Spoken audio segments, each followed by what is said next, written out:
أيما يكون الأمر فسأحاول أن أواصل لأقول لكم باختصار موضوع حنان موضوع فبركة إعلامية، فبركة سياسوية، فبركة يراد منها المس بالهوية المغربية، ولست سوى تلك الشماعة التي يريدون أن، أو ذلك المنفذ الذي يريدون أن يدخلوا منه من أجل الوصول إلى المطالبة بتحريم وتجريم تعدد الزوجات، من أجل الوصول إلى التسوية في الإرث، من أجل الوصول إلى التطبيع مع اللواطية والمثلية، التطبيع مع الإفطار العلني في رمضان وما إلى ذلك.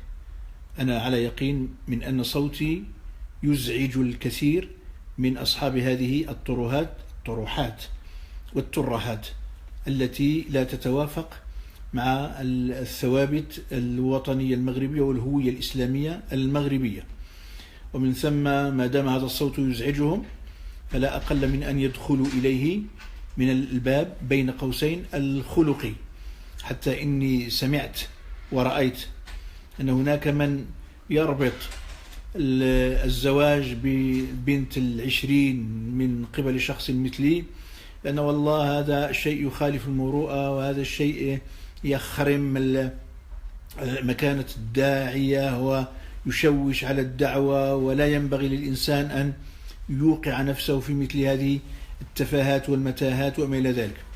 أفتح قوسين لأقول لكم: الزواج على سنة الله ورسوله صلى الله عليه وسلم ليس تفاهات، وليس حاطا ولا ماسا بكرامة الداعية وسيرورة الدعوة إطلاقا يقينا. ومن ثم فلا يمكن أن أشعر بالخجل أو أن أشعر بالإثم وبالتحرج، بمعنى أنني فعلت شيئا يعني يخرم المروءة ويخرم شخصية الداعية. من قالها؟ من قالها من أهل العلم؟ من قالها من عقلاء الأمة؟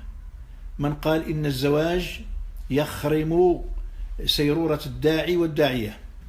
ولذلك لا تحاولوا أن تمسوا شريعة الله في أي جانب من جوانبها بمثل طرح هذه الأباطيل التخريبية المستوردة من شرق أو غرب. هذه واحدة. ثانيا، الآن بات من القطع ومن المؤكد اليقيني أن موضوع حنان موضوع مفبرك فبركة معوجة.